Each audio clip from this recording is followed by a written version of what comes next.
तो today will start this ppm and PPB concentration. थोड़ा आगे सीखेंगे। पीपीएम नहीं स्टार्ट करा था ना? अगर मेरी याददाश्त ठीक है तो ओके। तो आप एक काम करो, बस पीपीएम और पीपीबी का पहले आप डेफिनेशन लिख लो, डेफिनेशन एंड फॉर्मूला। ये एग्जाम्पल लिखने का जरूरत नहीं है, आप डेफिनेशन फॉर्मूला लिखो एंड देन मैं आपको एक्सप्लेन करता हूं। ये जो एग्जाम्पल वाला पोर्शन है ये अभी आप मत कॉपी करो, नो नीड ऑफ इट। और बस ये डेफिनेशन एंड फॉर्मूला पहले आप इतना करो, देन उसके बाद डिस्कस करते हैं। दिस इज पीपीएम, पार्ट्स पर मिलियन। मिलियन में मेरे ख्याल से 60 होते हैं, ठीक है। फॉर्मूला बड़ा आसान सा है, parts of solute divided by parts of solution into 10⁶। समझ में भी आ जाता है, एक ही बार पढ़ने से समझ में आ जाता है कि 10⁶ से क्यों मल्टीप्लाई करा। अभी तक जो आप कर रहे थे वो परसेंटेज कर रहे थे, तो परसेंटेज 100 के बेसिस पे कैलकुलेट करते हैं हम लोग। तो percentage weight by weight, percentage weight by volume, percentage volume by volume में हम लोग 100 से मल्टीप्लाई करते हैं। जब भी पीपीएम की बात करेंगे तो parts of solute divided by parts of solution into, now this time million की बात कर रहे हैं तो हम लोग 10⁶ से मल्टीप्लाई करेंगे। तो अब मैं क्या बोल रहा था, यहाँ पे थोड़ा सा कंफ्यूजन होता है, what do we mean by this parts. Part से क्या मतलब है आपका? पार्ट से सिंपली ये मतलब है कि आप ऐसा लिख सकते हो ना कि मास ऑफ सोल्यूट। अगर आप पार्ट्स नहीं लिखना चाहते हो तो फिर आपको ऐसा लिखना पड़ेगा, mass of solute divided by mass of solution into 10⁶। That is what is ppm by mass. अब इसको एक कैटेगराइज कर देंगे हम लोग, इसको क्या बोलेंगे हम लोग? इसको बोलेंगे पीपीएम बाय मास। अगर यहीं पे मैं लिख देता volume of solute divided by volume of solution into 10⁶, तो इसको नाम क्या दूंगा मैं? Ppm by volume. Similarly ppm by mole, number of mole of solute divided bye total number of mole in the solution into 10⁶ will be giving you parts per million by number of mole, ठीक है। तो simply parts यहाँ पे जो लिखा हुआ है, parts can represent that मोल और मास और वॉल्यूम, इनमें से किसी को भी रिप्रेजेंट कर सकता है। जैसे अभी पीपीएम का, अच्छा ये कॉपी हो गया सबका? जल्दी बोलो बच्चे, हो गया कॉपी?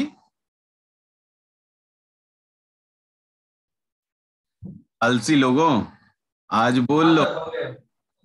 हाँ, नहीं तो कल तो पहुंचने ही वाला हूं। जितना मुझे पकाओगे उतना बदला मैं लूंगा उधर पहुंचने के बाद। तो जल्दी जल्दी बोल लेना। तो next definition is PPB, parts पर बिलियन। बिल्कुल सेम है यार, मिलियन में 60 थे, बिलियन में 90 है। उधर 10⁶ से मल्टीप्लाई कर रहे थे, इधर 10⁹ से मल्टीप्लाई करेंगे, दैट्स ऑल। बाकी सब कुछ सेम है, कुछ भी चेंज नहीं है। तो आप 1 मिनट के लिए बस ये भी फॉर्मूला, डेफिनेशन सब कुछ कॉपी कर लेंगे एंड देन उसके बाद एक इंपॉर्टेंट स्टेटमेंट और लिख रहा हूं मैं, जो आपको दिमाग में रखना है। दिस पीपीएम और PPB are used to represent the concentration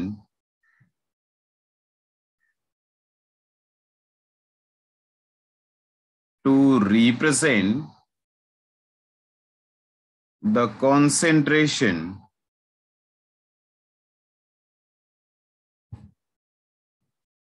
of very dilute solution, very dilute solution। जब भी हमारा सॉल्यूशन बहुत ज्यादा डाइल्यूट होगा ना, डाइल्यूट बोलने का मतलब क्या है? डाइल्यूट बोलने का सिंपल सा मतलब ये है कि जो सॉल्यूशन है उसमें सॉल्वेंट बहुत ही ज्यादा है, सॉल्यूट का अमाउंट बहुत ही कम है।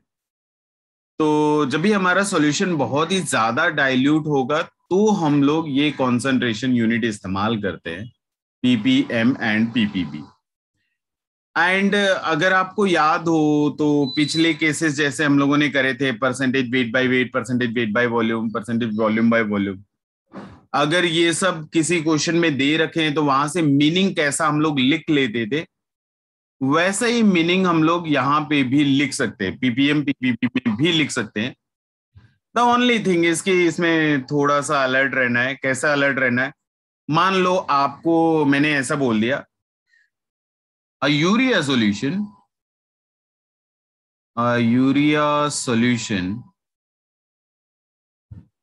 is having concentration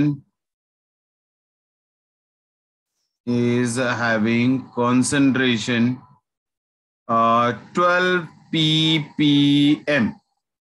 तो इसका मीनिंग हम लोग क्या विड्रॉ करेंगे? देखो, मैंने बोला भी था, पिछले केसेस में हम लोगों ने देखा भी था कि जो भी कॉन्सेंट्रेशन यूनिट दिया है, अगर उसका मीनिंग आपको नहीं मालूम है तो आपसे क्वेश्चन सॉल्व नहीं होगा।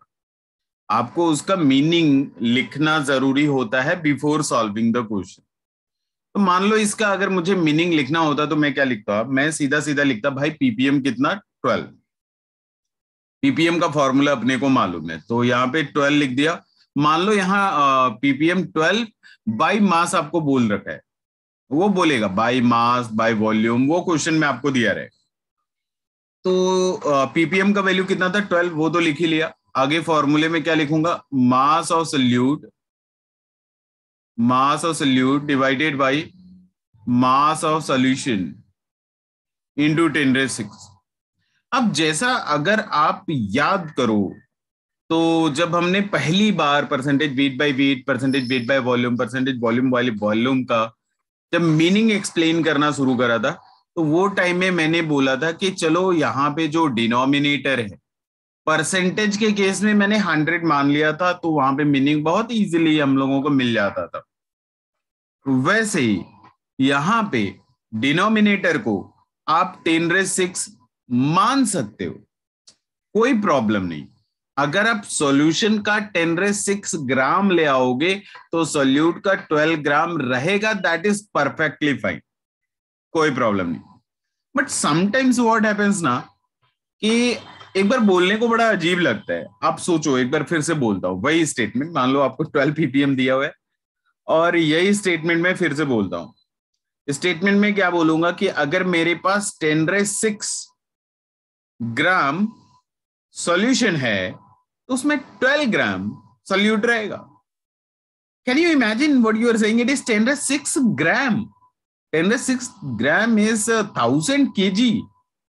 थोड़ा फील करो, 1000 kg कितना होगा?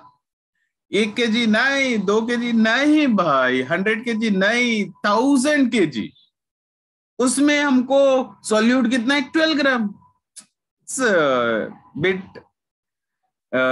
Absurd data to for calculation. तो कैलकुलेशन में कई बार ना थोड़ी तकलीफ भी हो जाती है हम लोगों को कि 10⁻⁶ है यार, उसको लिखना उतना थोड़ा तकलीफ हो जाता है।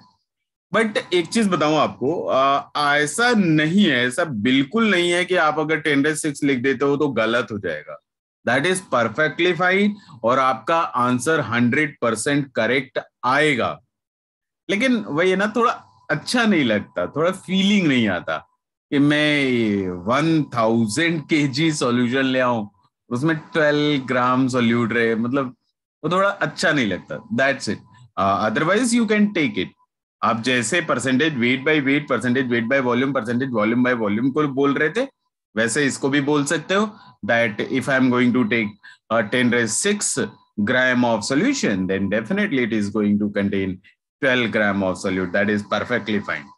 नहीं तो अगर आपको थोड़ी इच्छा है इधर उधर करने की तो आप एक काम करो, ये मास ऑफ सॉल्यूशन को 100 ले लो या 1000 ले लो, थोड़े नंबर थोड़े ठीक ठाक वाले आ जाएंगे। ऐसा नहीं होगा कि एक नंबर बहुत बड़ा है दूसरा नंबर बहुत छोटा है, वैसा वाला फीलिंग नहीं आएगा। तो दैट वी कैन डू, वो हम लोग कर सकते हैं। Eight the and conclusion is कि आपको यहाँ पे डिनोमिनेटर में कुछ भी अपनी मर्जी से मान लेना है, न्यूमरेटर आपको पता चल जाएगा, that will be the meaning of ppm और पीपीबी। जैसे हम लोग percentage weight by weight, percentage volume by volume, percentage weight by volume करा करते थे। ये चीज क्लियर है सभी को?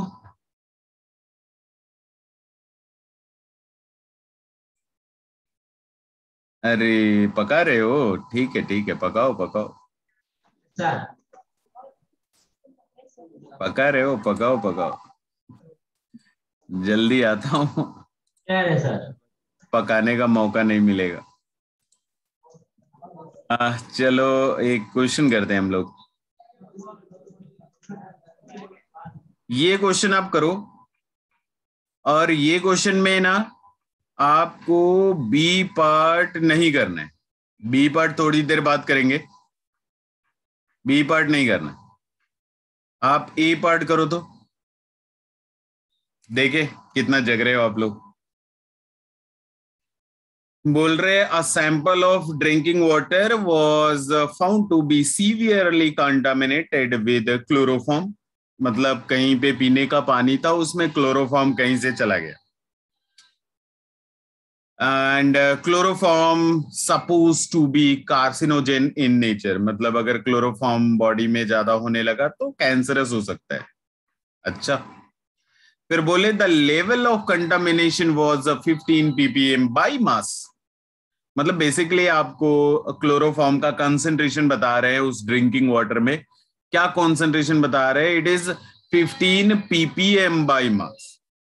फिर आपसे पूछा क्या जा रहा है? Calculate percentage weight by wait concentration. आपको पीपीएम दे दिया है, बहुत आसान सा क्वेश्चन है। आपको पीपीएम दे रखा है और परसेंटेज वेट बाई वेट पूछ रहे हैं। It is a very very very easy question, बहुत आसान है। आप ट्राई करो एक बार।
15 इंटू 10⁻⁴, ऐसा आंसर आ रहा है। आसान है बच्चे, बहुत आसान है। It's very easy. अच्छा, मैंने पिछली क्लास में भी कोई क्वेश्चन दिया था क्या? वो तो मुझे याद नहीं। मुझे याद नहीं रहा। अभी जो आंसर आ रहा है ऑलमोस्ट सभी का ही 15 इंटू 10⁻⁴ आ रहा है। तो चलो देखते हैं, जिसका नहीं हुआ वो लोग ध्यान से देखना, क्योंकि पीपीएम का एक ही क्वेश्चन अभी करने वाले, फिर उसके बाद नेक्स्ट कॉन्सेंट्रेशन यूनिट पढ़ेंगे, फिर मिक्स करके और सारे क्वेश्चन करे जाएंगे। देखो आपको पीपीएम कितना बोला? 15 बोला। तो आप जो फॉर्मूला है वो लिख दो।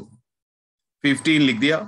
बाई मास बोला हुआ है तो यहां न्यूमरेटर में लिखूंगा mass of solute, mass of solute divided by mass of solution into 100, sorry 10⁶ ना, 10⁶। अब मैं आपको इतनी देर से यही समझा रहा था बच्चे कि आप डिनोमिनेटर को कुछ भी मान लो, अपनी तरफ से कुछ भी मान लो, आंसर सबका सी मान है।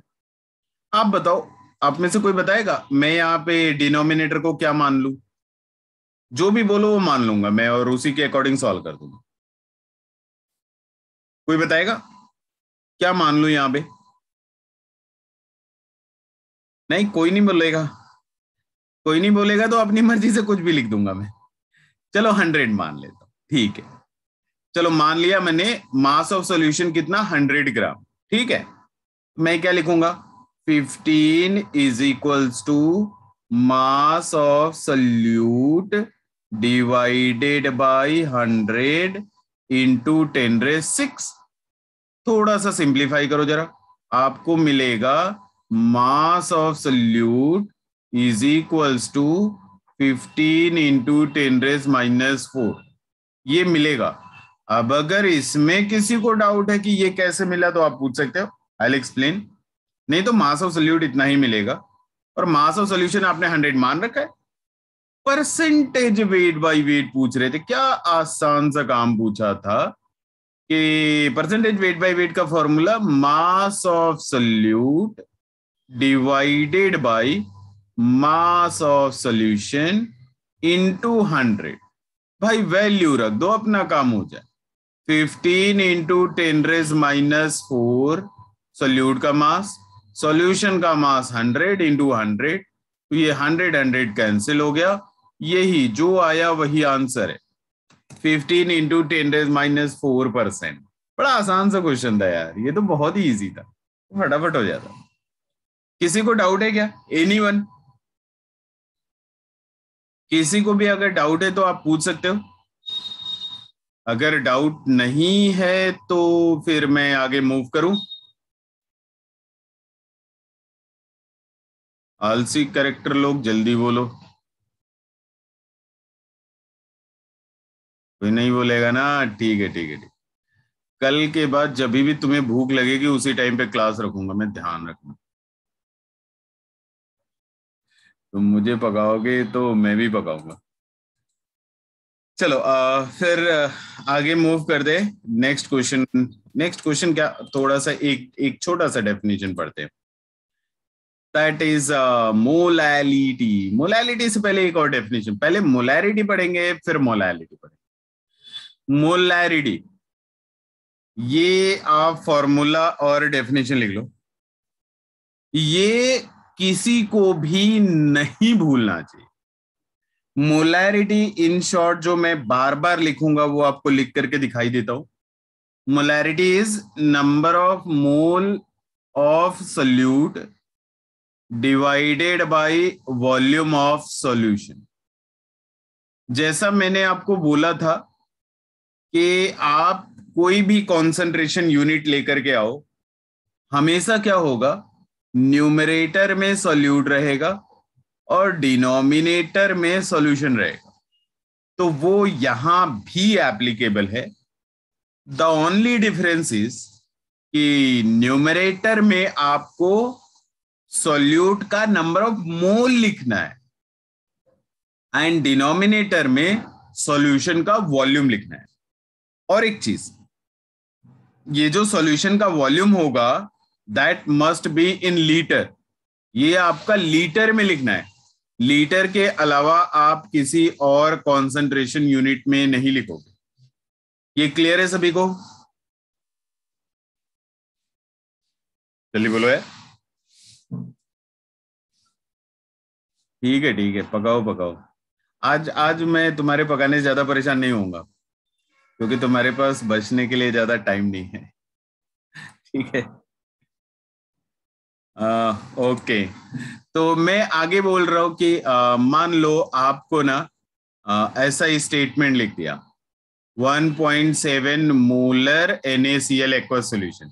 तो जैसा अभी तक मैं करता आ रहा हूं वैसे ही करूंगा मैं। मोलैरिटी कितना दिया, 1.7, फिर क्या लिखूंगा, it is equal to number of mole of solute divided by volume of solution in litre. तो मैं क्या बोल रहा हूं, मैं हमेशा क्या करता हूं, आप फोकस करो, मैंने अभी तक जितना करा सब में डिनोमिनेटर को अपनी तरफ से कुछ भी मान लो, जो मर्जी पड़े वो मान लो।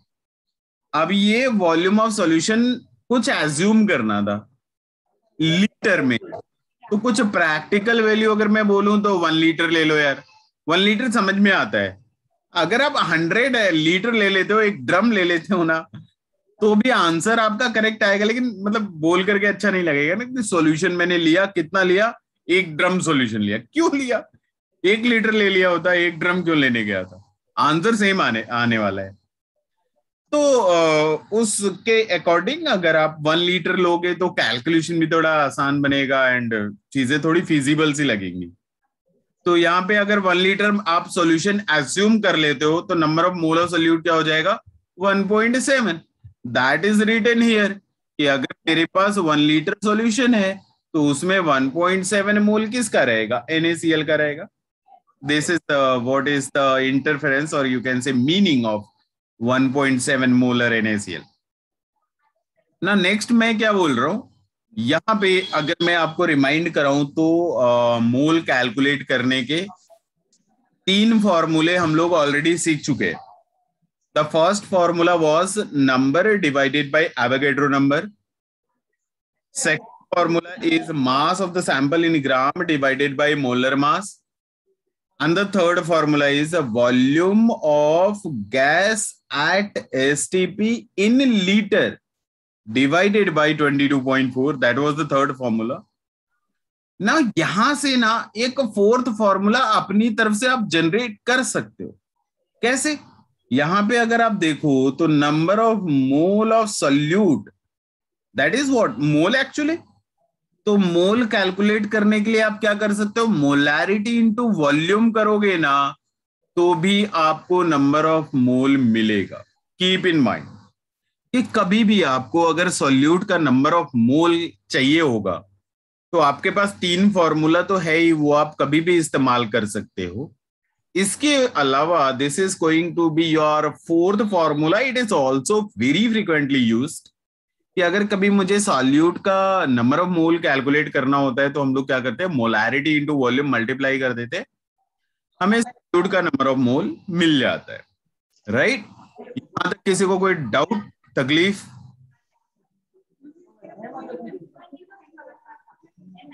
नहीं ना, पका लो पका लो, ठीक है। अच्छा फिर से बता दूं, ठीक है ठीक है ठीक है, फिर से बता देता हूँ। देखो मोलैरिटी सिंपली जो बोल रहे हैं that is number of mole of solute. हमने हमने अपना फॉर्मेट अपने माइंड में फिक्स कर रखा है। फॉर्मेट हमारा क्या था, फॉर्मेट ये था कि न्यूमरेटर में सॉल्यूट रखना है, डिनोमिनेटर में सॉल्यूशन रखना है। तो न्यूमरेटर में क्या रखूंगा, number of mole of solute, and denominator में क्या रखूंगा, वॉल्यूम ऑफ सॉल्यूशन। आप बोल रहे हो नंबर ऑफ मोल मोलैरिटी से कैसे निकाले, अच्छा अच्छा अच्छा, ये देखो ना आप बच्चे, ये देखो बड़ा इजी सा था ये न्यूमरेटर में आप लिखे हो, ये नंबर ऑफ मोल लिखे हुए हो, तो ये क्रॉस मल्टीप्लाई कर दो ना। वॉल्यूम को अगर आप मोलैरिटी से क्रॉस मल्टीप्लाई करोगे तो आपको क्या मिल जाएगा, number of mole of solute मिल जाएगा। आप देखो वही लिखा है हमने, बस सिंपली मैंने कुछ नहीं करा, मैंने बस क्रॉस मल्टीप्लाई कर लिया और वहां से लिख दिया, जो मुझे मिल रहा था वो लिख दिया। ठीक है, it's not difficult, just you need to do the cross multiplication. अभी ठीक है, अभी क्लियर है?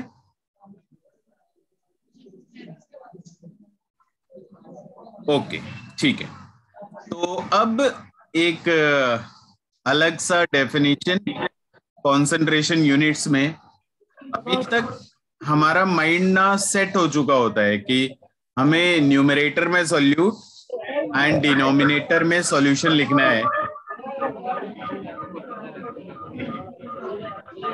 थोड़ा म्यूट कर लो यार।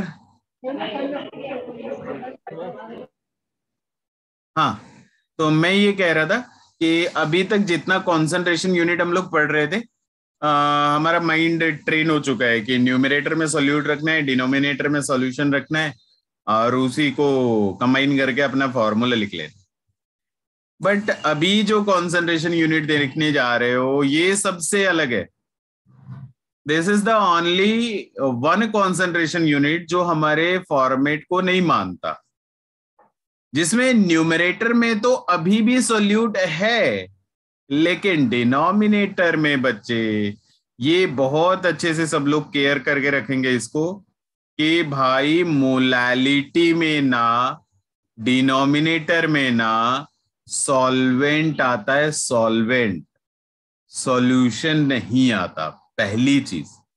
दूसरा, अब यहां पे सॉल्वेंट का क्या लिखना है, मास लिखना है, मास, वॉल्यूम नहीं। वो भी मास किस में लिखना है, केजी में लिखना है। तो ये थोड़ा अलग आदमी है, इसको दिमाग में फीड रखना है। मोलैलिटी क्या है, number of mole of solute divided by mass of solvent in KG. Solution नहीं बोलना है, सॉल्वेंट बोलना है। वॉल्यूम नहीं बोलना है, मास बोलना है। और मास किधर लेना है, केजी में लेना है। ये बहुत केयरफुली आपको नोट करना है, ठीक है। ये गलती होनी नहीं चाहिए किसी से। मैं कई बार रिपीट कर रहा हूं केवल इसलिए कि आप इसको ध्यान से देख लो। गलतियां नहीं होनी चाहिए, स्पेशली जब आपको मोलैलिटी कैलकुलेट करना हो। कॉपी हो गया सभी का? जस्ट कॉपी हो जाए तो एक बार बता देना यार, देन कुछ नया सीखते हैं। चलो,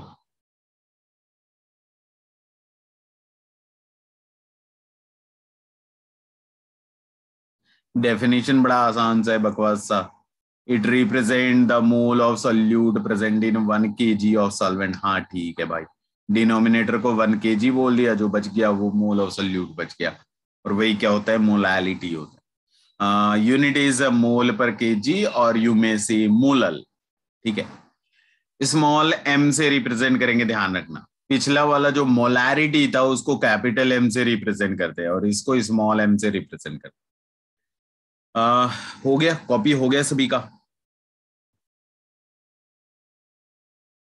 मोलैलिटी से सोल्यूट एंड सॉल्वेंट सॉल्यूशन का कोई कैलकुलेशन नहीं लगेगा।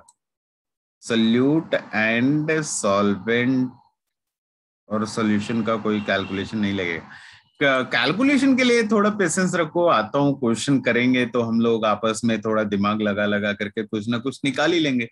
Do not worry about that. बस अभी आप मुझे ये बताओ कि ये डेफिनेशन और फॉर्मूला आपको क्लियर होना चाहिए एंड कॉपी होना चाहिए।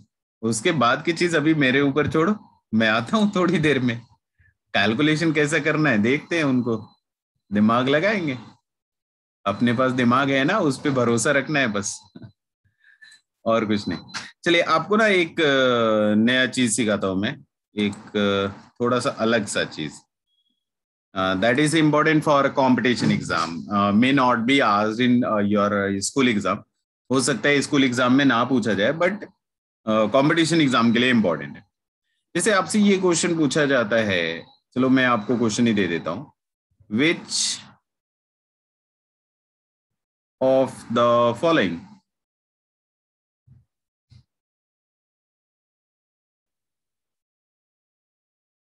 which of the following concentration unit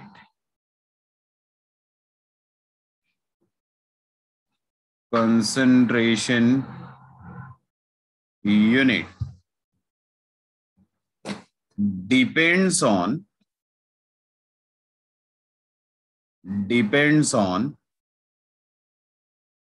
temperature? Generally question इसका उल्टा पूछा जाता है। जनरली क्वेश्चन ये पूछा जाता है कि कौन सा कॉन्सेंट्रेशन यूनिट है जो टेम्परेचर पे डिपेंडेंट नहीं होता। मैं पूछ रहा हूं कि कौन सा कॉन्सेंट्रेशन यूनिट है जो टेम्परेचर डिपेंडेंट होता है। अब मैं आपको कॉन्सेंट्रेशन यूनिट बता देता हूं। First, that's the first one जो हम लोगों ने पहले करा था, that was the mole fraction, first one. Second, percentage weight by wait. Third, percentage weight by volume, 4 percentage volume by volume, 5 ppm जो अभी पढ़ रहे थे, 6 ppb, 7 मोलैरिटी, 8 मोलैलिटी। इतना ही पढ़ा है, जितना पढ़ा है सारा लिख लिया। आपको बताना है कि देखो बेसिकली आपके पास, आपको क्या मैं बोल रहा हूं कि आप एक सॉल्यूशन ले आओ, ठीक है, कोई भी सॉल्यूशन जिसका कॉन्सेंट्रेशन आपको मालूम है, percentage weight by weight, weight by volume, volume by volume, PPM, PPP, molarity, molality, mole fraction, सब कुछ आपको मालूम है। What you need to do, change the temperature of solution. आप सॉल्यूशन का टेम्परेचर बदलो। आपको बताना है कि इसमें से कौन सा कॉन्सेंट्रेशन यूनिट है जिसका वैल्यू बदल जाएगा, टेम्परेचर बदलने से बदल जाएगा। आपको ऐसा बताना है। कोई आंसर करना चाहेगा? Anyone, any idea? मोलैलिटी। मैंने बोला था ना बच्चे, मैं उल्टा पूछ रहा हूं, ध्यान रखना। आपने बताया मोलैलिटी का नाम तो लिया, लेकिन ध्यान रहे मैं ऐसे ही चीजें पूछूंगा जो मार्केट में इजीली अवेलेबल ना हो, ठीक है, ताकि आप दिमाग इस्तेमाल करो। देखो, molality is not the right answer, ये तो पक्की बात। चलो आपको बताते हैं, पहले आंसर बताते हैं फिर बात करेंगे। Percentage weight by volume change हो जाएगा, percentage volume by volume change हो जाएगा। पीपीएम बाय वॉल्यूम अगर है तो चेंज हो जाएगा, पीपीएम बाय मास है तो चेंज नहीं होगा, पीपीएम बाय मोल है तो चेंज नहीं होगा। Similarly PPB, PPB by volume है तो चेंज हो जाएगा, पीपीबी बाय मास है तो चेंज नहीं होगा, पीपीबी बाय मोल है तो चेंज नहीं होगा। बेसिकली यहाँ पे एक ऐसा फंडा है जहां पे चेंज हो जा रहा है ना, बाय वॉल्यूम लेने से क्या हो जा रहा है, चेंज हो जा रहा है।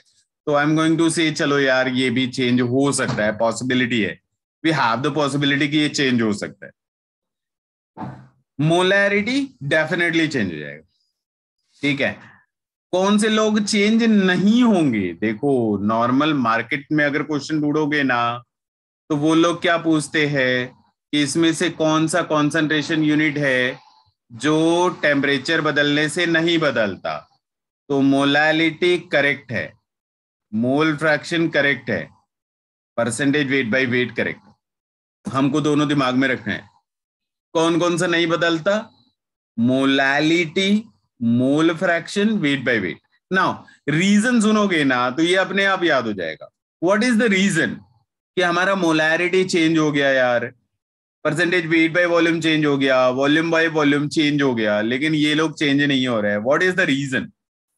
द रीजन इज कि मान लो ऐसा कोई एक बीकर लिया था हमने और बीकर में इधर ना सॉल्यूशन भर करके रख लिया। Now it is asked to do the heating, है ना। इसको चलो हम लोग गर्म करते, इसको हीट करते, गर्म करते। तो गर्म करने से चेंज क्या होगा? If you are heating an object there will be thermal expansion. क्या हो रहा होगा बच्चे? थर्मल एक्सपेंशन हो रहा होगा। अब दिमाग में और कंफ्यूजन, भाई ये कौन है, थर्मल एक्सपेंशन कौन है?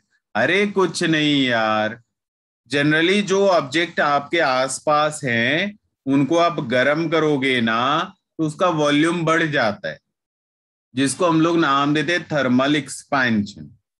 तो बीकर में अगर आप सॉल्यूशन लेकर के गर्म करोगे ना तो सॉल्यूशन का वॉल्यूम बढ़ जाएगा, ठीक है। अच्छा ना, कई बार मतलब अजीब अजीब क्वेश्चन पूछ लेते हैं, हालांकि आप नहीं पूछे हो, पता नहीं क्यों नहीं पूछे हो।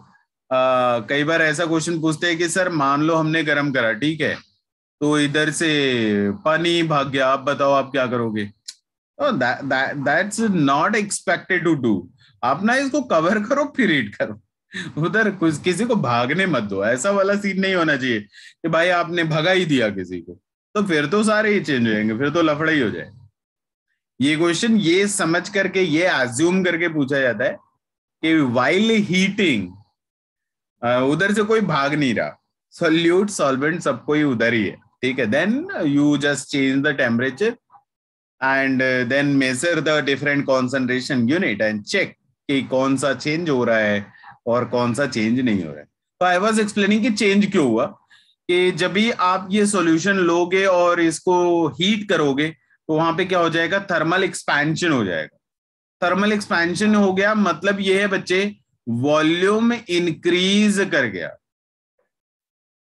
Now think about this percentage weight by weight, percentage weight by volume, sorry, percentage weight by volume, इसके बारे में जरा सोचो आप। मास ऑफ सॉल्यूट तो नहीं बदला, वो तो वैसे ही रह गया, लेकिन वॉल्यूम ऑफ सॉल्यूशन बढ़ गया। क्यों? Because of thermal expansion. तो अगर आप डिनोमिनेटर केवल इंक्रीज कर रहे हो बच्चे, तो वेट बाय वॉल्यूम कम हो जाएगा ना, तो ये वैल्यू क्या हो जाएगी, चेंज हो जाएगी। अगर आप सॉल्यूशन को हीट करोगे तो परसेंटेज वेट बाय वॉल्यूम क्या हो जाएगा, चेंज हो जाएगा। सिमिलरली वॉल्यूम बाय वॉल्यूम, अब देखो यहां पे भी लोग लॉजिक देना शुरू कर देते। कैसा लॉजिक? बोल दे देखो सर, सॉल्यूशन का वॉल्यूम बढ़ा और सॉल्यूट का वॉल्यूम बढ़ा और दोनों बढ़ते बढ़ते कैंसिल हो गए और कांस्टेंट रह गया। अरे ये किसने बोला यार?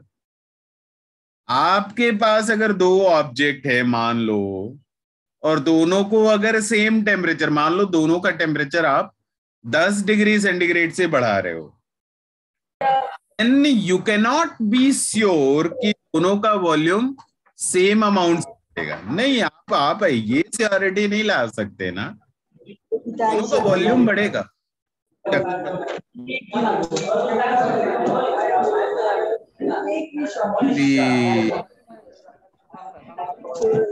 टाइप कर दो, टाइप कर दो भाई, टाइप कर दो। कुछ पूछ रहे तो आप टाइप कर दो, क्योंकि ये आवाज नहीं आ रही मेरे पास।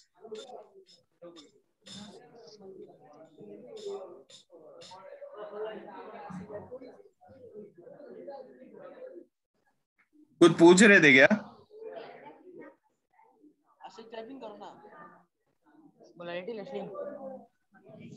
नहीं, कोई नहीं पूछ रहा था। ठीक है फिर, तो मैं कंटिन्यू करता हूँ। मैं ये बोल रहा हूँ कि अगर आपको परसेंटेज वॉल्यूम बाय वॉल्यूम है ना, अच्छा कुछ तो टाइप कर रहे हैं, अच्छा ठीक है कोई बात नहीं।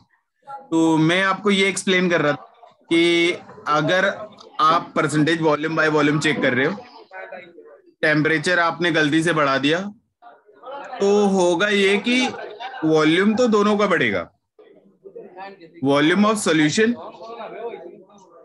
एंड वॉल्यूम ऑफ सॉल्यूट दोनों बढ़ेगा। अरे थोड़ी शांति बना लो यार।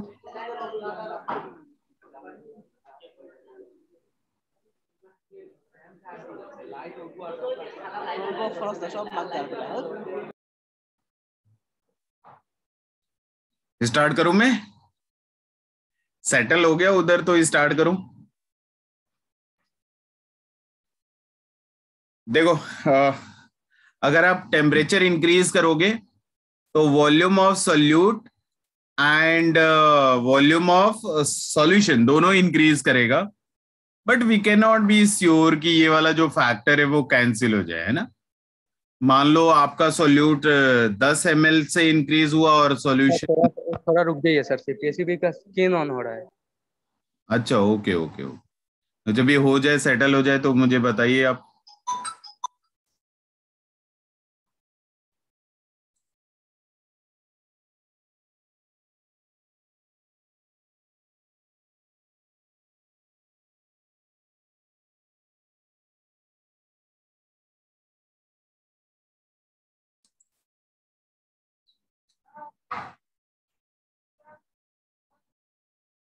हो गया क्या?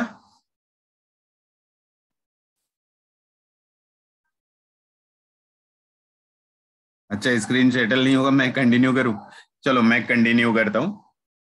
तो मैं ये बोल रहा था आपको कि कंटिन्यू मत कीजिए सर, स्टार्ट हो रहा है, प्लीज वेट सर। अच्छा, इलेक्ट्रिसिटी नहीं है, ओके। बस आज का ही प्रॉब्लम है, वैसे भी हाफ एन आवर, उसके बाद तो ये सब टेंशन नहीं झेलना रहेगा, मुझे भी नहीं झेलना रहेगा यार। ऑनलाइन में बहुत चिल्लाना पड़ता है, ऑफलाइन में बोलना कम रहेगा ना, तो थोड़ा गले को आराम रहेगा। ऑनलाइन में बहुत बोलना पड़ता है।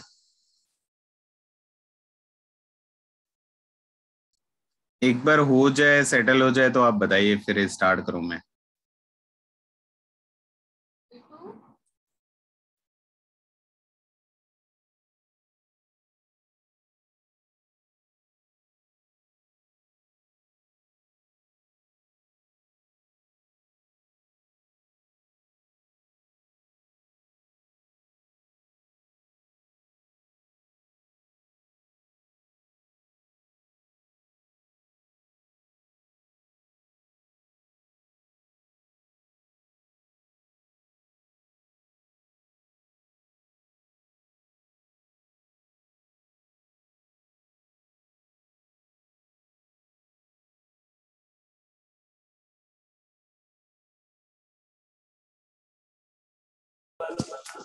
स्टार्ट कीजिए, कर दीजिए।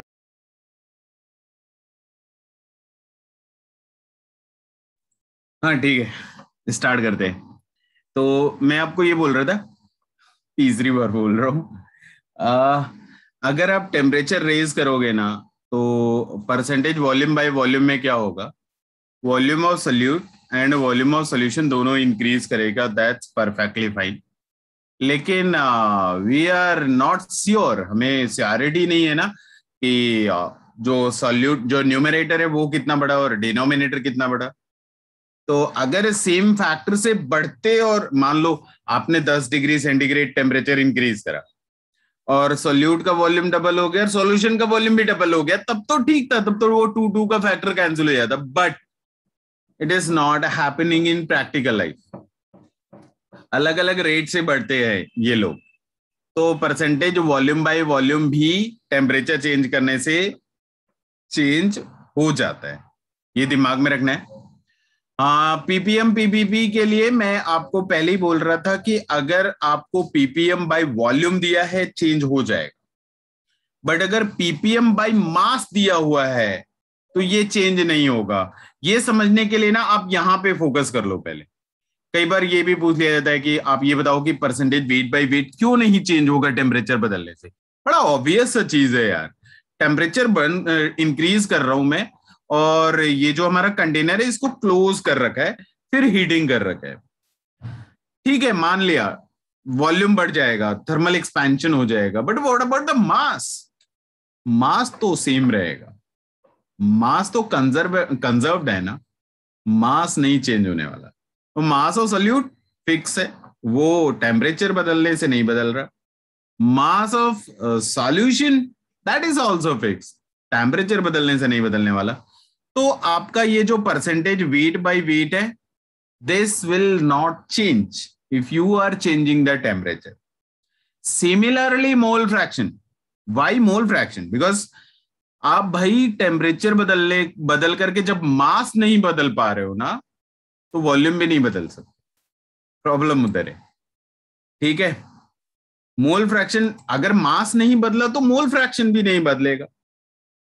मोल फ्रैक्शन नहीं बदला तो mole fraction is also independent of temperature, it is not depending on temperature. Now the last one is molality ना।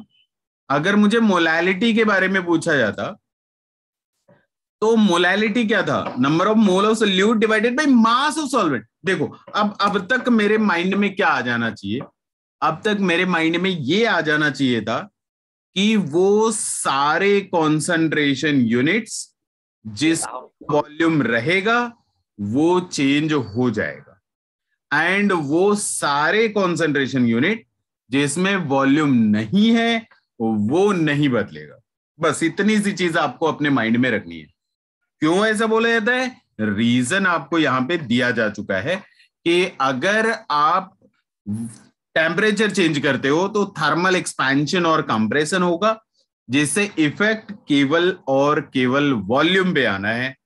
तो वॉल्यूम इंक्लूड हो रहा है तो कॉन्सेंट्रेशन यूनिट चेंज हो जाएगा, और अगर वॉल्यूम इंक्लूड नहीं हो रहा है तो कॉन्सेंट्रेशन चेंज नहीं होगा। क्लियर है ये सभी को? ओके तो ये जो हम लोग पिछला क्वेश्चन कर रहे थे जिसमें सेकेंड पार्ट मोलैलिटी चेंज हो जाएगा बच्चे। मोलैलिटी के बारे में अगर जानना है तो मोलैलिटी मैंने आपको क्या बोला? मोलैलिटी क्या था? Number of mole of solute.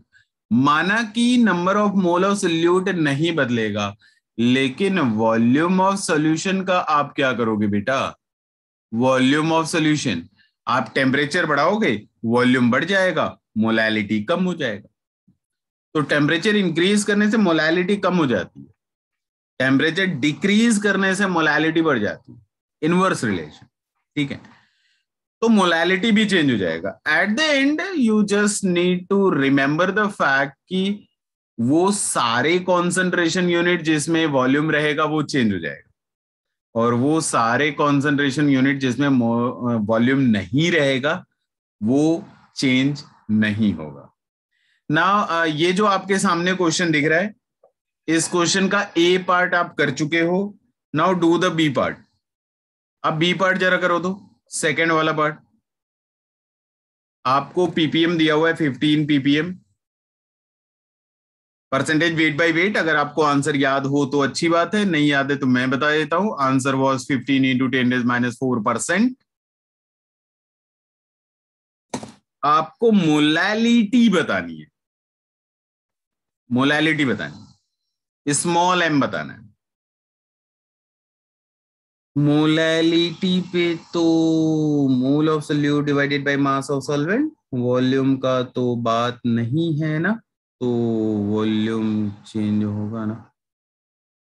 देखो बच्चे, अगर मैं आपको फिर से एक बार बोल देता हूँ। अच्छा, मोलैलिटी आपने लिखा था, ओके फाइन। अगर आप स्मॉल एम की बात कर रहे हो, मोलैलिटी की बात कर रहे हो, तो मोलैलिटी के जो फॉर्मूला था that was number of mole of solute divided by mass of solvent. तो बच्चा मेरा सीधा सा कंसर्न केवल इतना है कि आप खुद सोचो ना, टेम्परेचर बदलने से सॉल्यूट का मोल बदलेगा क्या? नहीं बदलेगा, क्योंकि कंटेनर ऊपर से क्लोज कर रखा है। अच्छा, मास ऑफ सॉल्वेंट बदलेगा? नहीं बदलेगा, क्योंकि ऊपर से क्लोज कर रखा है। जब आपका मोल नहीं बदला, सॉल्वेंट का मास नहीं बदला, तो मोलैलिटी भी नहीं बदलेगा। सिंपल सा चीज है। टेम्परेचर चेंज करने से स्मॉल एम नहीं बदलेगा, कैपिटल एम बदलेगा, मोलैरिटी बदलेगा, मोलैलिटी नहीं बदलेगा। ठीक है, अब आप क्वेश्चन करो। सामने जो क्वेश्चन दिख रहा है इसमें आपसे स्मॉल एम पूछा जा रहा है, आप एक बार ट्राई करो।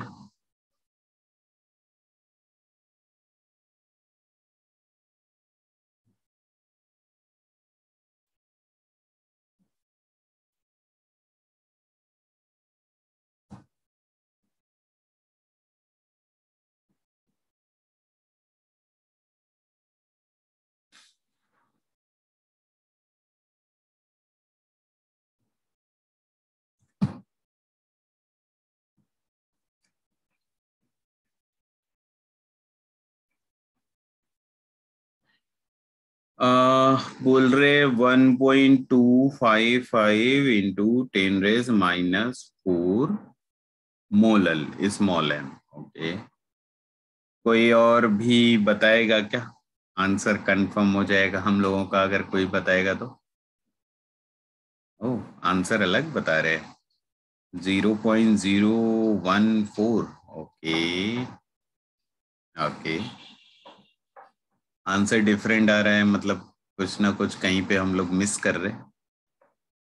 और कोई बताओ अब पता चले इन दोनों में से करेक्ट कौन सा है। Anyone else? नो, आसान है, it's very easy. Again, calculation इसका बड़ा आसान है, डिफिकल्ट वाली चीज नहीं है ये। देखो मैं कर देता हूं, आप देख लो। जब आपने बोला कि it is 15 into 10⁻⁴% by mass, तो आई कैन से कि अगर मैं मास ऑफ सॉल्यूशन अगर मैं 100 ग्राम ले लेता, तो मास of solute is definitely going to be 15 into 10⁻⁴ ग्राम। ये इंफॉर्मेशन तो हमारे पास पहले से था ना। अब हमको चाहिए small m। Small m is number of mole of solute divided by mass of solvent in kg। Mass of solvent वो भी किधर, kg में। तो पहले मैं कैलकुलेट करूंगा मास ऑफ सॉल्वेंट। तो मास ऑफ सॉल्वेंट मुझे इजीली मिल जाएगा। कैसे मिल जाएगा? मास of solution in minus mass of solute. तो सॉल्यूशन का मास कितना है बच्चे? तो it is 100 gram and solute का मास कितना है? तो इट इज 0.0015। तो ऐसा लिखा था, तो इसे सब्ट्रैक्ट ही क्यों करे यार। अच्छा चलो आज ना आपको एक कहानी सुनाते हैं, लेकिन आप कहानी तभी सुनाऊंगा जब आप लोग रेस्पॉन्ड करोगे। रेस्पॉन्ड अगर नहीं करोगे तो कहानी नहीं सुनाऊंगा। पता चला मैं अकेले बोल रहा हूँ, आप बोलोगे ही नहीं तो फिर मजा नहीं आए। देखो कहानी ऐसा मान लो कि मेरे पास 100 रुपए है, ठीक है, और कोई आया 2 रुपए लेके भाग गया। अभी बताओ मेरे पास कितने बचे? मेरे पास 100 रुपए थे, कोई आया और 2 रुपए लेके भाग गया। 98 ना? नहीं, इट इज 100। जादू है उधर एक, ठीक है, 100 ही है। जादू है, जादू, सुनते जाओ। अच्छा मेरे पास 100 रुपीज है, कोई आया और 4 रुपीज लेके भाग गया। अभी कितने बचे मेरे पास? फिर बोलोगे 96। नहीं नहीं नहीं नहीं, 100। 96 थोड़ी है मेरे पास, अभी भी 100 है। फिर बोलूंगा कि मेरे पास 100 है और कोई आया 5 रुपए लेके भाग गया। अभी कितने? अब 100 नहीं है, अब 95 है। अब बेसिकली मैं आपको ये बोल रहा हूं कि देखो, अच्छा उल्टा भी कर लेते, मान लो मेरे पास 100 है और कोई आया 3 रुपए दे के चला जाए। कितना है? 103 नहीं है, 100 ही है। तो बेसिकली मैं आपको ये बोल रहा हूं कि 100 में अगर 1 2 3 करोगे तो वो बेसिकली क्या है? 1%। 100 में से 2 रुपए कोई लेके भाग गया, मतलब कितना लेके भागा? 2% लेके भागा। 3 रुपए लेके भागा, मतलब कितना लेके भागा? 3% लेके भागा। 4 रुपए लेके भागा, मतलब 4% लेके भागा।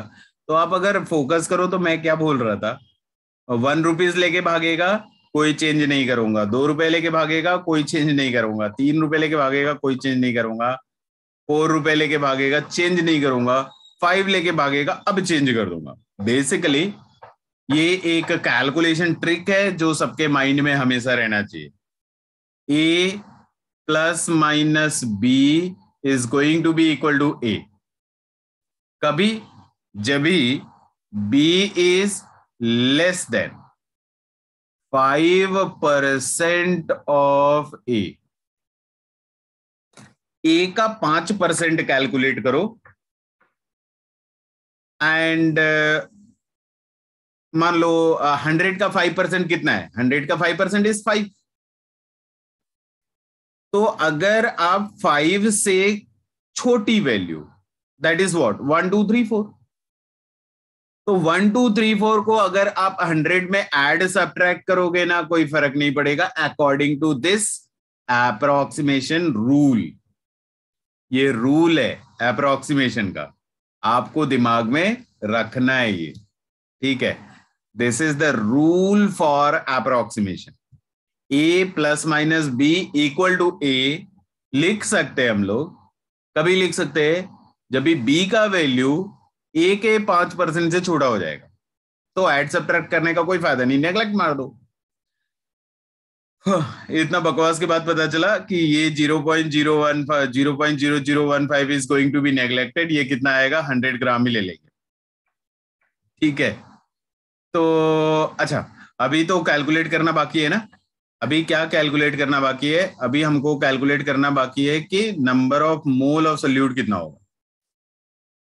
Number of mole of solute कितना लिखेंगे हम लोग, इट इज मास। सोल्यूट का मास कितना, 15 into 10⁻⁴ divided by molar mass. Molar mass कितना, 120। This is the number of mole of solute divided by mass of solvent in kg. Our mass was in gram ना, 100 ग्राम। 100 gram is 0.1 kg। तो अब आप value रखो, फिर answer आएगा। तो value जब भी रखोगे तो 15 इंटू 10⁻⁴ डिवाइडेड बाई 120 इंटू 0.1। तो फाइनली जो मिलेगा 15 इंटू 10⁻⁴ डिवाइडेड बाई 12, तो ये 1.30 आएगा ना, 2 समथिंग आएगा। 1.2 इंटू 10⁻⁴ ऐसा करके आप लिखोगे। किसी को मिला था, किसी को मिला था, किसी को नहीं मिला। धोखा हो गया यार अपनी लाइफ में, तो ये तो धोखा हो गया अपनी लाइफ में। 1.2 एंड देन 32 40 60 1.26 ना, 1.26 into 10⁻⁴। This will be the answer, molality. किसी को डाउट है, एनीवन? कुछ भी डाउट किसी को भी अगर है तो आप पूछ लो, आई कैन रिपीट। फिर से रिपीट करूं, वो बोल रहे हो या डाउट नहीं है उसके लिए बोल रहे हो? बस ये बताओ, रिपीट करूं या नहीं करूं? जल्दी, आलसी लोग। नहीं तो एक बार हटा दिया ना तो वापस ले नहीं आऊंगा, फिर इतनी सारी चीज लिखूंगा नहीं। सर कीजिए। अच्छा रिपीट कर दे, ओके ओके ओके, रिपीट कर देता हूँ, ठीक है। तो मोलैलिटी का formula mole of solute divided by mass of solvent. हाँ बिल्कुल सही बोल रहे हो, मैंने भी तो वही लिखा है यार, मैंने भी तो मोलैलिटी का फॉर्मूला वही लिखा हुआ है, मोल of solute divided by mass of solvent. देखो ये क्वेश्चन करने के लिए मैंने दिमाग कहां से लगाया वो सोचो। हमको 15 ppm दे रखा था, मैंने ना ये सेकंड वाले क्वेश्चन का हेल्प ले लिया, क्योंकि ये जो ए पार्ट है ये हम लोग ऑलरेडी कर चुके हैं, और इसका आंसर आया था 15 इंटू 10⁻⁴%, ये आंसर आया था। तो आप देखो, आप 15 ppm बोलो या फिर 15 इंटू 10⁻⁴% बोलो, बोथ थिंग्स आर सेम, दोनों सेम रहेगा। एक परसेंटेज वेट बाय वेट है, दूसरा पीपीएम है, नंबर में भी डिफरेंट बट सेम सॉल्यूशन के लिए आप दोनों कॉन्सेंट्रेशन बताए हो, these two are not different. अगर आप पीपीएम से शुरू करोगे ना तो भी यही आंसर आएगा, मैं परसेंटेज वेट से कर रहा हूं तो भी यही आंसर आएगा, ये फिक्स है, answer is not going to change. तो मुझे थोड़ा ना परसेंटेज वेट बाय वेट अच्छा लगता है, जल्दी हमको समझ में आता है, इसलिए मैंने ले लिया परसेंटेज वेट बाय वेट ना, 15 इंटू 10⁻⁴। तो इसका मीनिंग लिखना शुरू करा मैंने, क्या लिखा, मास ऑफ सॉल्यूशन 100 ग्राम, तो मास ऑफ सोल्यूट कितना, 15 इंटू 10⁻⁴ ग्राम। ये तो जो इन्फॉर्मेशन मुझे कॉन्सेंट्रेशन से मिला वो मैंने लिख लिया। अब मुझे कैलकुलेट करना था स्मॉल m, मोलैलिटी। तो मोलैलिटी क्या होता है, number of mole of solute divided by mass of solvent, वो भी केजी में, ठीक है। तो मास ऑफ सॉल्वेंट कैलकुलेट करना है, मास ऑफ सॉल्वेंट। आपको क्या मिला हुआ है? Mass of solution and mass of solute. Solvent क्या हो जाएगा? Mass of solution minus mass of solute. Mass of solution कितना बच्चे? 100। मास ऑफ सोल्यूट कितना? 0.0015। तो भाई ये तो नेग्लेक्ट हो जाएगा ना यार। 100 माइनस 0.0015 कौन करता है यार? तो डायरेक्टली क्या लिख लूंगा? 100 ग्राम।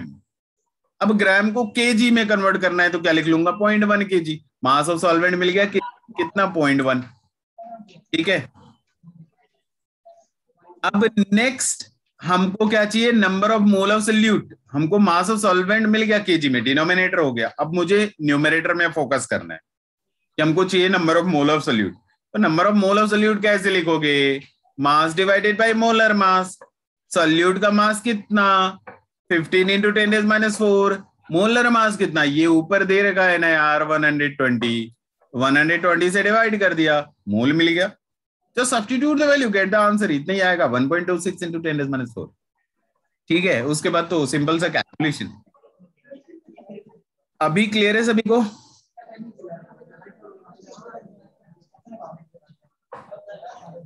अरे आलसी कैरेक्टर लो, पकाओ नहीं, जल्दी बताओ। यस सर, क्लियर है। ओके, तो चलो फिर ये क्वेश्चन करो आप तो। अब आसान आसान क्वेश्चन है, अब बड़े आसान आसान क्वेश्चन है। अब आप करो जरा तो।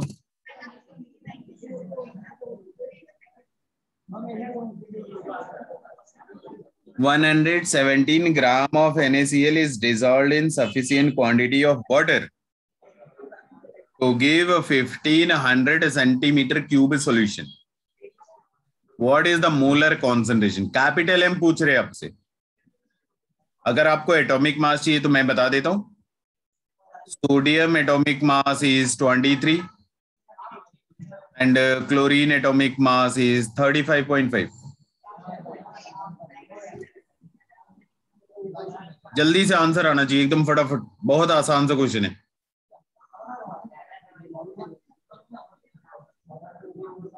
ये तो ऐसे ही पढ़ते पढ़ते आंसर बता दोगे यार।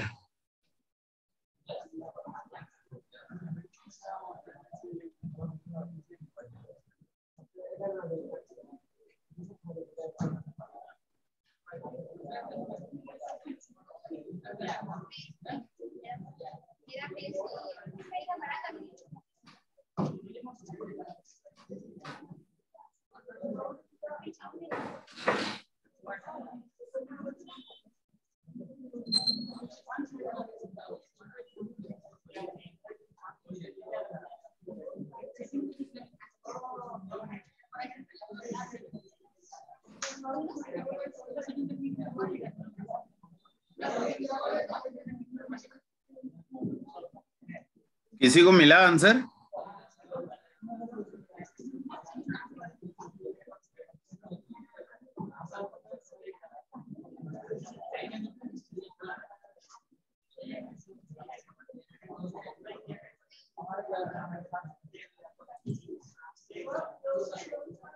अच्छा थोड़ा रुको, ठीक है रुक जाता हूँ। आप ले लो अपना टाइम, ले लो, आराम से करो।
अरे भाई बस इतना टाइम बहुत होता है यार, इतना टाइम थोड़ी लगता है, हो गया, इतना टाइम सफिशियंट था।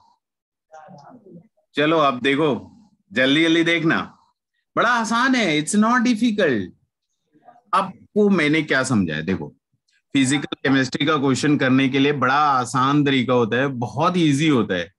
थोड़ा सा कॉन्फिडेंस और थोड़ा सा मेथड आप फॉलो करो जो मैं बताता हूं बार बार, आंसर फटाफट आ जाता है। आपको क्या दिया हुआ है, आपको दिया मास of solute. Mass of solute कितना दिया बच्चे, 117 ग्राम। जो दिया वो लिख लो ना, टेंशन क्या है, जो भी दिया वो लिख लो। आप बोल रहे हो 117 इंटू 300, कुछ तो लफड़ा हो गया यार, ये ऐसा तो मेरे ख्याल से नहीं आएगा, बट देखते हैं। मास ऑफ सॉल्यूट कितना दिया, 117 ग्राम दिया। आपको वॉल्यूम ऑफ सॉल्यूशन दे दिया, वॉल्यूम ऑफ सॉल्यूशन, और यू मे से वॉल्यूम ऑफ सॉल्वेंट, बिकॉज जो नमक ले रहे हो उसका डेंसिटी दिया नहीं। तो यहाँ पे देखो, एक चीज थोड़ा सा अपनी तरफ से एज्यूम करना पड़ेगा, अगर यहाँ पे मिस्टेक कर दी हो तो थोड़ा समझ जाना कि अगर आपको सॉल्यूट का डेंसिटी नहीं दिया हुआ है तो ऐसे केसेस में जहां पे आपको डायरेक्टली मोलैरिटी या मोलैलिटी कैलकुलेट करना होगा, या इसके बाद नॉर्मेलिटी पढ़ेंगे, उधर जो सॉल्वेंट का वॉल्यूम होगा ना वही सॉल्यूशन का ले लेंगे। रीजन मैं बता देता हूं आपको, परेशान नहीं होना है। कुछ देर पहले डू यू रिमेम्बर कि हम लोग जब परसेंटेज वेट बाय वेट से मोलैलिटी कैलकुलेट कर रहे थे, तो volume of solvent was equal to volume of solution minus volume of solute. That volume of solute is always a very less and it will be neglected. It will be neglected. तो volume of solvent यहां पे दिया हुआ था 1500 centimetre cube, and let me tell you 1 centimetre cube is 1 ml, ये भी मालूम रहना चाहिए। तो बेसिकली ये जो वॉल्यूम है उसे मैं डायरेक्टली लिख लूंगा एज वॉल्यूम ऑफ सॉल्यूशन कितना, 1500 ml.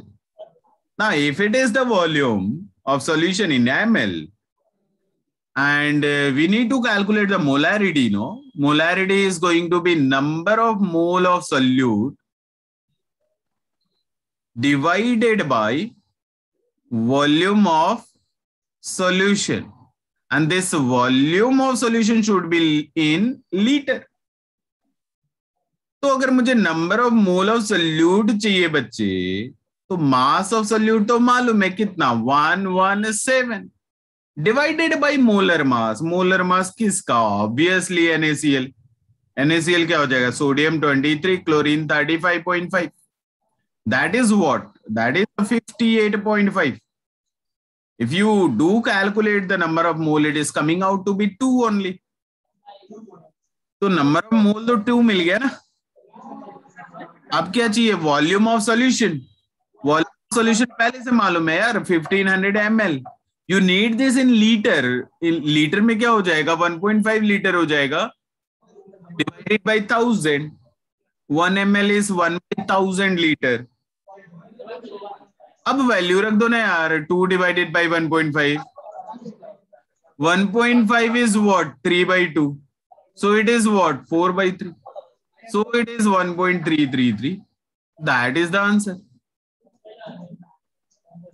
कैलकुलेशन बहुत आसान सा था, so not so difficult, इतना ज्यादा डिफिकल्ट नहीं था ये। Still any doubt, anyone?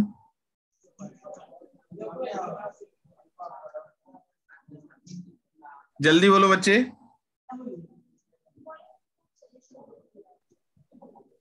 पका रहे हो, आखिरी मिनट चल रहा है, अब तो पकाना बंद करो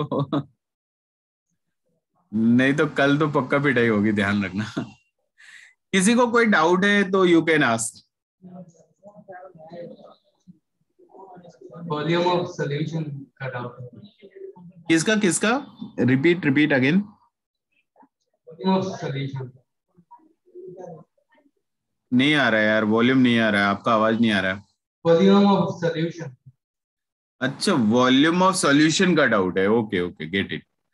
तो मैं क्या बोल रहा हूँ कि देखो, मैं आपको ये बोल रहा था, कई बार ऐसा हो जाता है ना कि क्वेश्चन बोला 1500.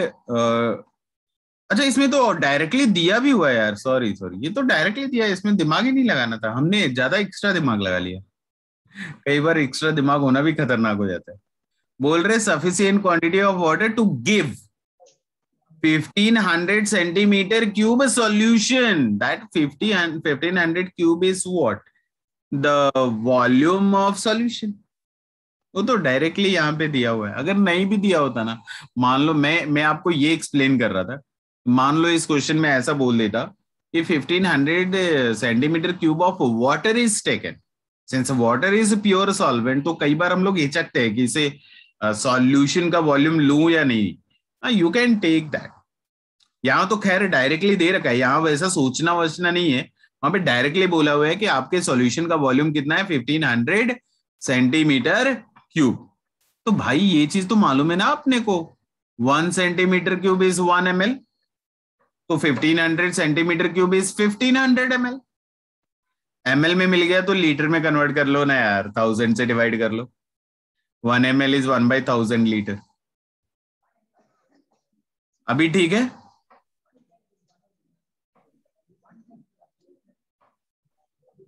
Yes sir.